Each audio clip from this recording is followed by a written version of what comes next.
నా ఫ్రెండ్ అని చెప్పుకోవడానికి కూడా నాకు అసహ్యంగా ఉంది అంటూ ఇక కోప్పడుతూ ఉంటుంది. హాసిని అయితే నన్ను క్షమించే, నా మాట కాదనకే, నీ జీవితం బాగుంటుంది. డీసీపీ సందీప్ సార్ నిన్ను ఎంతగానో ప్రేమిస్తున్నారు.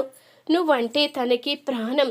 అలాంటిది నువ్వు ఎందుకు అర్థం చేసుకోలేకపోతున్నావు?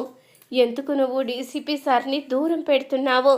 ఎందుకు నువ్వు ఇంత దారుణంగా మొండి పట్టుదల పడుతున్నావు? నా మాట విను అంటూ అనగానే, చూడు, నా బాబీ ఎక్కడున్నాడో నాకు తెలిసింది. నా జీవితం వాడితోనే పంచుకోబోతున్నాను. నేను వాడితోనే కలిసి ఉండాలి అనుకుంటున్నాను. ఇక నీకు నీ స్నేహానికి ఒక నమస్కారం అంటూ హాసిని అనగానే, అది కాదే, నీ బాబీ ఎక్కడున్నాడో తెలిసినప్పుడు నాకెందుకు చెప్పలేదు? ఎవరు నీ బాబీ అని అడుగుతూ ఉంటుంది నిషా అయితే. నా బాబీ ఎవరో నీతో చెప్పాలని అనుకున్నాను, కానీ నీ నిజస్వరూపం తెలిసిన తర్వాత నీ దగ్గర ఏ చెప్పకూడదని అనుకుంటున్నాను. నా బాబీ ఎవరో నీకెట్టి పరిస్థితిలో తెలియనివ్వను అంటూ ఇక హాసిని అయితే చెప్పి కోపంగా అయితే వెళ్ళిపోతుంది.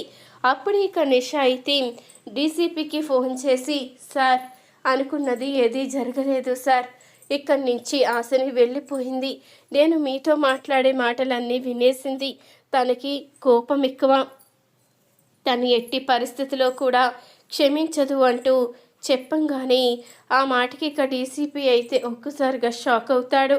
ఏంటి ఇలా చేశావు? మా ఇద్దరిని ఒకటి చేస్తానని చెప్పి ఆఖరికి నువ్వు చేసింది ఇదేనా అని అడుగుతూ ఉండగా, నన్ను క్షమించండి సార్, ఇంతకు మించి నేను ఏమీ చెయ్యలేను అంటూ చెప్పి ఫోన్ అయితే పెట్టేస్తుంది. మరొక వైపు ఇక హాసిని అయితే శివ దగ్గరికి అయితే వెళ్తుంది. శివ దగ్గరికి వెళ్ళంగానే ఇంతలో ఇక శివ అయితే కనిపించడు.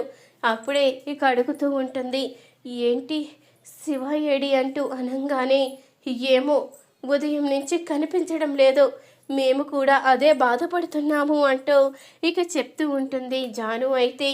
అప్పుడు ఇక చాలా కంగారు పడిపోతూ ఉంటుంది హాసిని అయితే. అంటే ఖచ్చితంగా ఆ డీసీపీఏ ఏదో చేసుంటాడు. నేను ఎలాగైనా డీసీపీ దగ్గర నుంచి నా బాబీని కాపాడుకోవాలి. వీడిని నేను ప్రేమిస్తున్నానన్న నిజం మాత్రం బయటపడకూడదు. బయటపడితే ఖచ్చితంగా ఏదోటి ప్రమాదం తలపెడతాడు అంటూ ఆలోచిస్తూ ఉంటుంది. ఇప్పుడే నిజం తెలుసుకోవాలి అంటూ ఇక సన్నీ దగ్గరికి అయితే ఇంటికి వెళ్తుంది. ఇంటికి వెళ్ళంగానే ఇంట్లో అయితే ఇక సన్నీ కానీ ఎవరూ కనిపించరు. డీసీపీ సార్ అంటూ గట్టిగా అరుస్తుంది.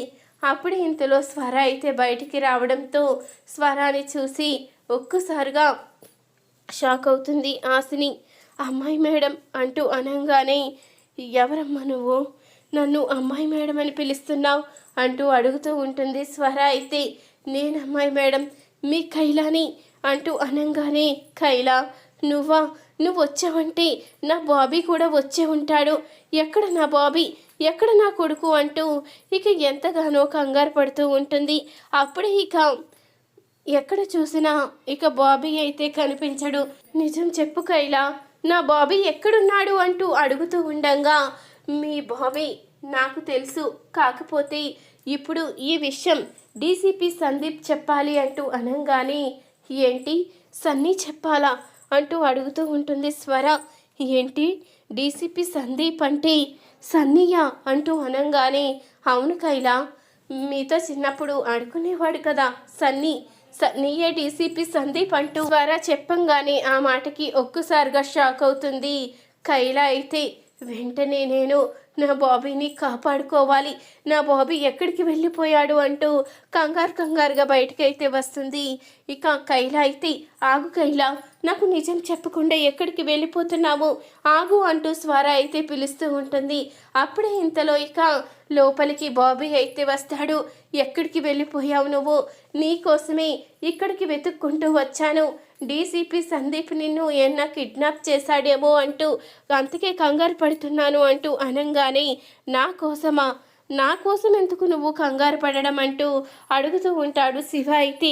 ఎందుకేంట్రా, నువ్వు నా ప్రాణం, నిన్ను నేను ప్రాణంగా ప్రేమించాన్రా, అలాంటప్పుడు నేను నిన్ను ఎలా వదులుకుంటానో చెప్పు అంటూ కైల అనంగానే ఆ మాటకి ఇక శివ అయితే ఒక్కసారిగా షాకే చూస్తూ ఉంటాడు. ఏంటి కలరు, నీ మాటల్లో ఏదో తేడా కనిపిస్తుంది, నువ్వు నన్ను ప్రేమించడం ఏంటి అంటూ అనంగానే నీకన్నీ చెప్తాను, లోపలికి పద అంటూ ఇక స్వర దగ్గరికి అయితే తీసుకుని వెళ్తుంది కైల. ఇక స్వర అయితే శివాని చూసి సత్తమ్మ కొడుకుని తీసుకువచ్చావేంటి అని అడుగుతూ ఉండంగా, సత్తమ్మ కొడుకు కాదు, మీ కన్న కొడుకు అంటూ ఇక చెప్పంగానే స్వర అయితే ఒక్కసారిగా షాకే చూస్తూ ఉంటుంది. స్వరాని చూసి బాబీ కూడా ఎంతగానో ఆనందపడుతూ ఉంటాడు. అమ్మా అమ్మా అంటూ పిలవంగానే నిన్ను చూసి కూడా నేను గుర్తుపట్టలేకపోయాను, పాపిష్టి తల్లిని అంటూ ఎంతగానో బాధపడుతూ ఉంటుంది స్వర అయితే. నేను ఈ విషయం చెప్పడానికి ఇక్కడికి తీసుకువచ్చాను. నేను నీ చిన్నప్పుడు స్నేహితురాలు కైలాని అంటూ ఇక నిజాన్ని అయితే బయట పెడుతుంది. అమ్మాయి మేడం, బాబీ మనకి దూరం అవ్వడానికి కారణం సన్నీయే. మీరు చనిపోయారని, మీరు ఈ లోకంలోనే లేరని నమ్మించాడు కాబట్టి బాబీ ఇన్ని సంవత్సరాలు మనకి దూరం అయిపోయాడు అంటూ ఇక కైల అయితే స్వర దగ్గర అన్ని నిజాలు బయట పెట్టేస్తుంది. ఇంతలో ఇక వంట చేయడానికి ఇంటికి వచ్చిన సత్తమ్మ కూడా వచ్చిన జాను ఈ మాటలు విని ఒక్కసారిగా షాక్ అవుతారు. ఏంటి శివయ్య ఈ అమ్మ కొడుక అంటూ ఆలోచిస్తూ షాక్లో ఉండిపోతుంది సత్తమ్మ అయితే. ఏంటి బావ చిన్నప్పుడు ప్రేమించిన అమ్మాయి ఈ డాక్టర్ అమ్మ అంటూ ఇక జాను కూడా షాకే చూస్తూ ఉంటుంది. ఇక స్వర అయితే బాబీ కైల ఇద్దరిని కూడా ఒకటి చేస్తుంది. ఈ వీడియో కనుక మీకు నచ్చినట్లయితే తప్పకుండా ఒక లైక్ చేయండి. మా ఛానల్ని సబ్స్క్రైబ్ చేసుకొని పక్కనే ఉన్న గంట సింబలపై ఆల్ అని క్లిక్ చేయండి. అప్పుడే మేము పెట్టే ప్రతి వీడియో మీరు మిస్ కాకుండా చూసేవచ్చు.